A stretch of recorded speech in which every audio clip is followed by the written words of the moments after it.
Welcome to this very special edition of the KAJ Masterclass Live, the show which ensures that you profit from your time spent here with experts, either through their industry insights, information, or simply learning from them. And today we have with us Lyubim Kogan. He is a Winter Olympian 9/11 World Trade Center survivor, speaker at the United Nations headquarters, alongside Brian Tracy. And we'll learn. He's also an author with none other than national bestseller with Steve Forbes. And we'll talk about that separately. We'll talk about what it takes to lead without systems, money, or applause, how to rebuild after crisis, honor promises, and find purpose, even in the toughest of moments, and believing in if he can, so can I. Welcome to the show, Lyubim. Thank you so much, Ajay. It's nice to be here with you. You are welcome. Welcome to the show, Lyubim. Welcome to India in this online form. And I'm sure not just in India, but a lot of people across the globe will benefit from what we are going to talk right now. We'll learn from you about how one can lead when everything falls apart. We'll talk a lot about this, understand everything about this. But first of all, let's learn a bit about your story, your journey, your background, Lyubim, so that people know who they are listening to. Okay. Since your audience is in India, I would like to share with everyone that I'm a first-generation immigrant. I came to the United States back in '92 from Ukraine, and it was 1 year after Ukraine became independent. And I had to travel the immigrant's way. And I'd say that the immigrant's way is when you have to lead because there's nobody who's in front of you. And it's quite a lonely journey, but it is quite an exciting one. So for those who are thinking about getting on the plane and maybe going to find a better future in the United States, but you're really uncertain, I'd like to share with you that there are a lot of wonderful people from India everywhere in the United States, and especially at the university I went to, New York University. We had a very strong mathematics department and a strong finance department. So I had a lot of people that I went to school with, not only as students, but also who were my professors. So there is a very large presence of Indian people in the United States, and you make it more competitive because you are extremely driven, very smart, and you have a very strong technical background. And I'm talking about mathematics, because my field was finance, and I know that the level of math that people from India came was very high. So being an immigrant, I guess you really want a better life, and everyone who is listening to this masterclass is trying to benefit. And one of the things that I can share is that I believe in being a business owner. So for me, my corporate experience was very short because I wanted to go and get 100% of results for my effort. And I understood that I also took 100% of the risk. So one of the things that you need to know as a leader, the first person that you will have to lead is yourself. So you have to be mentally very tough, and you have to understand that things don't happen on our terms. And that's specifically when it comes to time, because a lot of times we put in a lot of effort, we take a lot of risk, and then at the end of the day, we may not see the financial results. But I want to assure all of those who are just keep taking the next step towards reaching your goals, that the financial rewards will come sometime, but probably not on your schedule. So just be really determined and do the work that is necessary, even and especially when nobody is looking. And one of the things that I really wanted to share here is that yesterday I got an email from AJ, and it says we are going live, so make sure you're going to be here. And yesterday I was sitting in the backstage waiting for you to come on, and then I saw a message from another show saying, I'm sorry, I'm running late. So, sometimes little hiccups happen, but you just gotta go with it. I'd like to ask you, AJ, what specifically would you like me to talk about? Yeah, I would want you to understand for the audience is that who is Lyubim Kogan? Is he some special person? He is God's messenger. He is there to do his work. He is just taking care of things through, Okay. waiting for heroes. Tell us about that. You talk about going back to Ukraine when things were not so good, doing your bit. I want to understand from that perspective how to make a difference. When everything else, that's the topic, how to lead when everything falls apart. So, what is it? Who Okay. is Lyubim Kogan? And Thank you what is for he trying to do? What thank you for asking that question, because I think it's very when people hear about the things that I've accomplished, there's some kind of disconnect happens, and people think that I may be some kind of superhuman and I have special talents. But the reality is that I will put it in the words of my father.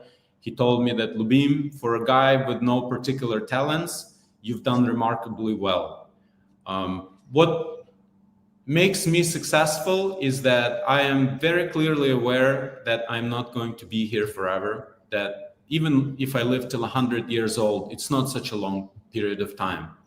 So if I really feel here in my heart or in my gut or in my solar plexus, if I have an idea and it really wants to come out of me, I learned to realize that that is the message, the universal message that our bodies receive, that this is important.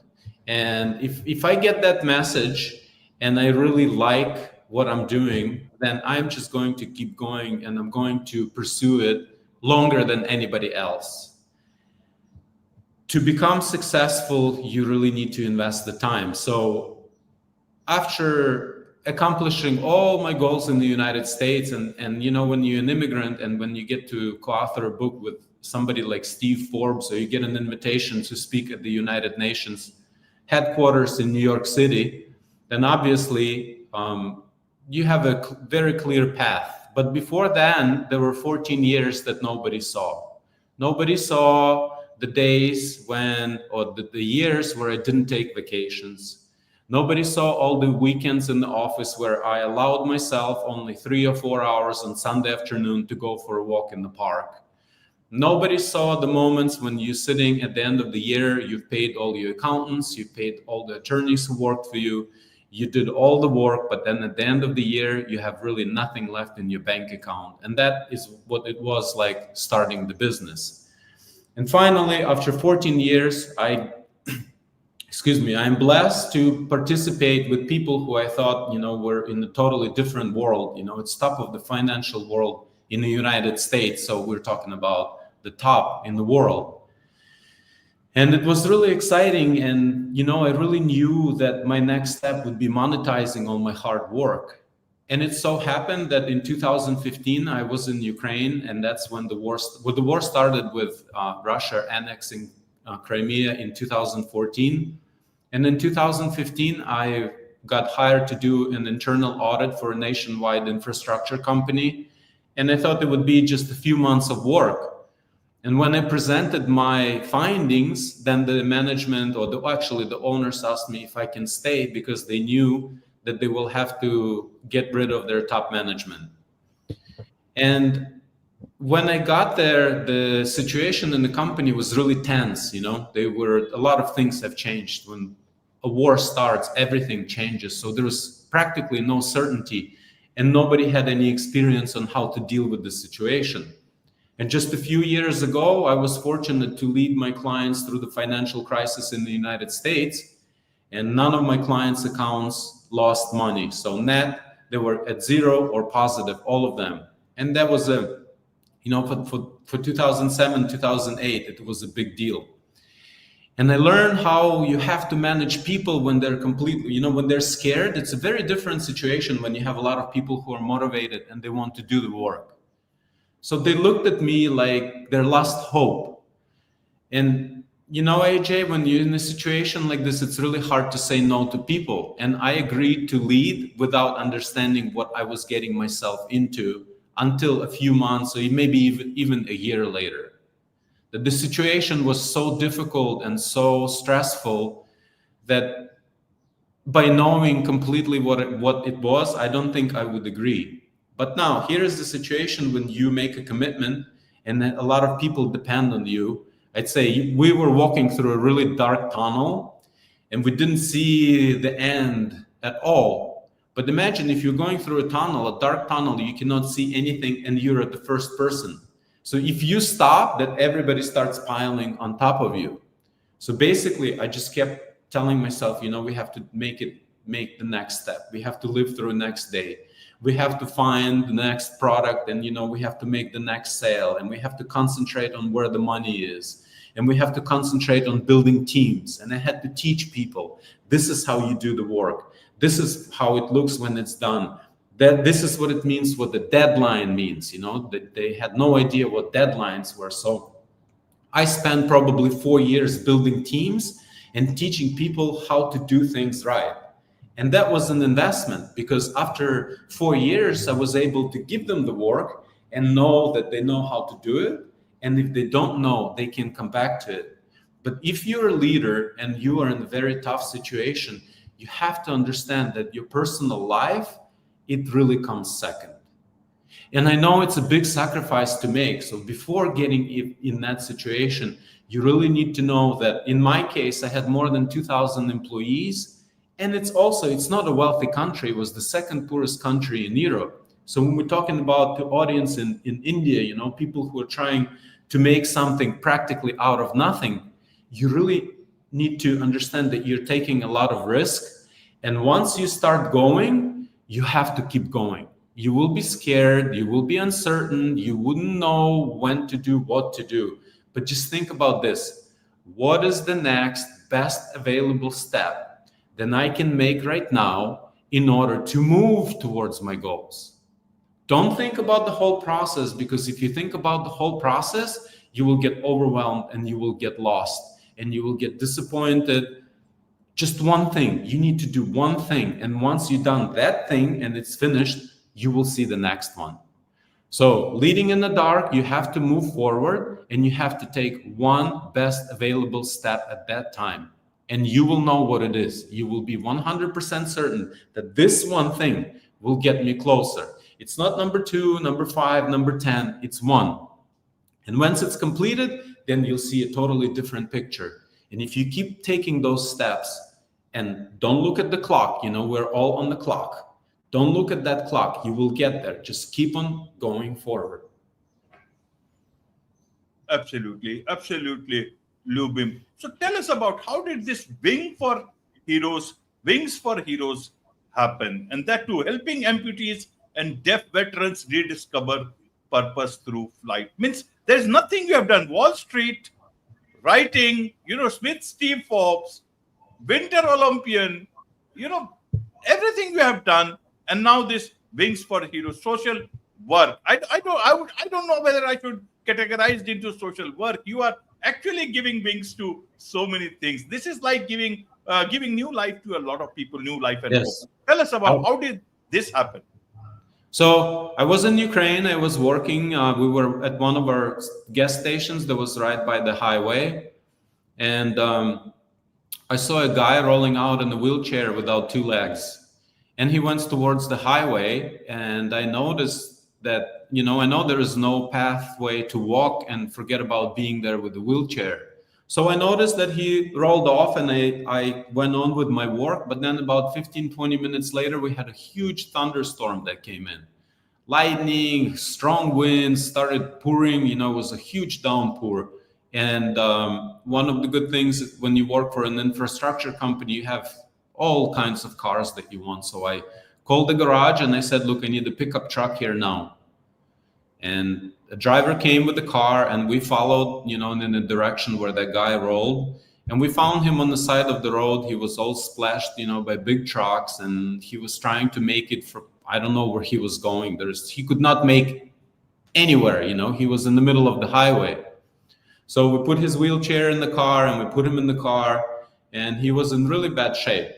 Like under the clothes, you saw that there was a body that was leaving this earth. It was very clear that there was no energy left.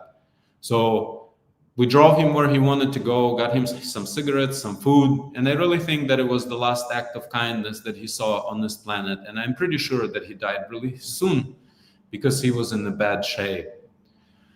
So fast forward 5 or 6 years when the full-scale invasion started, and we really have a lot of amputees in Ukraine right now. It was 50,000 last summer. So in the first 2 years, they got 50,000 amputees. And I saw a young girl, teenager, walk out on a new prosthetic leg in the middle of a packed stadium. And she said, they can take our land and they can take part of my body, but they're not going to break me. And that moment, really, the whole stadium blew up. And right there, I said, I'm done thinking. I have to do something about it. I am a paragliding pilot. I'm a professional pilot. I can fly paragliders, those things, you have plastic thingy above your head, no fuselage.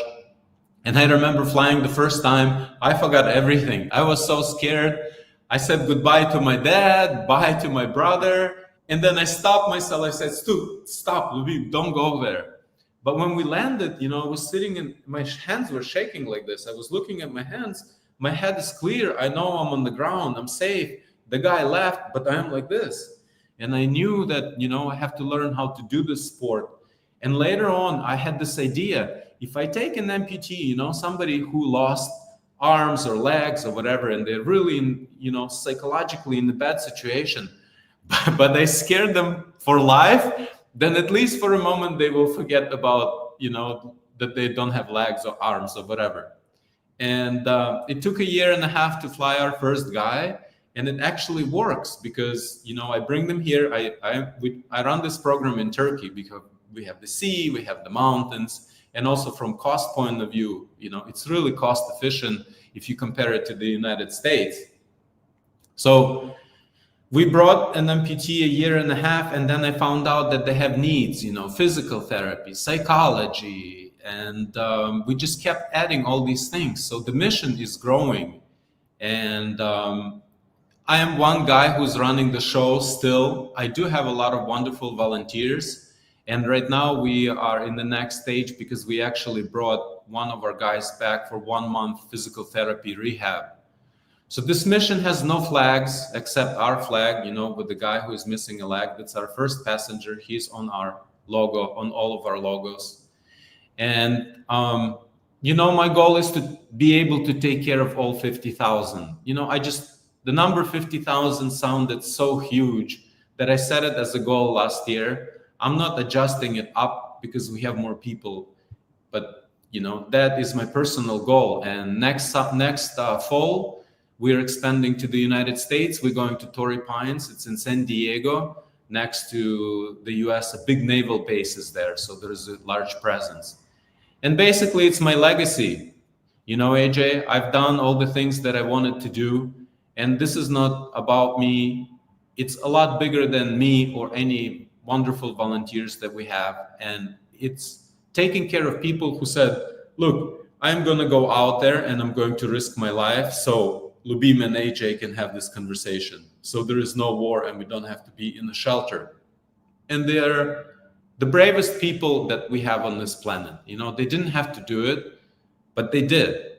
And I think that we have a social contract saying that you go protect me, and when you come back, we'll take care of you. If anything happened to you, or if you lose a part of your body, the society, we will take care of you. And unfortunately, it's not the case in real life, even in the United States. The country that has the strongest veteran support, they're just in such bad shape that they cannot ask for help. So I'm just a guy who I could not look away. And it's my mission to make sure that none of them are forgotten and they feel that they're needed and they're loved and they cared for. And that is how we return them back to life, dignity, and we give them respect that they deserve because they did their job and they're finished. And we're just starting. Absolutely. Lyubim, in a nutshell, what is your message to the people, to all the people that you are impacting, as well as who want to help but do not know how to? Okay, I learned this from Red Cross. There are only 3 ways that you can help. If you want to help in any case, number 1, you can donate blood, because there's always a huge shortage of blood. And for our health and benefit, when you donate blood, it's actually good for you. So you'll be saving somebody else's life and actually taking care of your health. Number two, you can volunteer and providing service for somebody who is in need more than you are, because I understand that we have some needs. But if you find people who need something and you can help them, that is the biggest thing you can do. You can give up your most valuable asset, your time, which you will never get back, to help somebody. And the third way, if you cannot do either one of those, then you can donate money. You can support the cause that is important, whether it's Wings for Heroes or whatever is important to you. That is the only way. So donate blood, volunteer your service, or donate money. Absolutely. There's so much to learn from you about all this, about leading when things are not good, about doing what is possible. All this. What is the best way for people to connect with you, Lyubim? Wingsforheroes.org, and 4 is number 4. Wingsforheroes.org. There is a contact button. So if you press that contact button, it will go directly to me. Please write that you heard us on AJ's show, so I know where it's coming from. And, I will look for your listeners. And if there's something that I can help you with, whether you're immigrating, starting a business, or whatever, I will talk to you. I do not charge right now because I agreed to come on the show. And my goal is to provide value to your listeners. If you're stuck in some point and you cannot get out on your own, and you're looking for help for somebody who's traveled the path, whether that's being business owner, being in the finance world, or maybe in our case, being a first-generation immigrant, wingsforheroes.org, contact button, and it will go directly to me. And make sure that you write that it came from AJ's masterclass, so I know. Wonderful. With this, it's a wrap on this very special edition of the KAJ Masterclass Live. Thank you so much indeed for joining us. Thank you.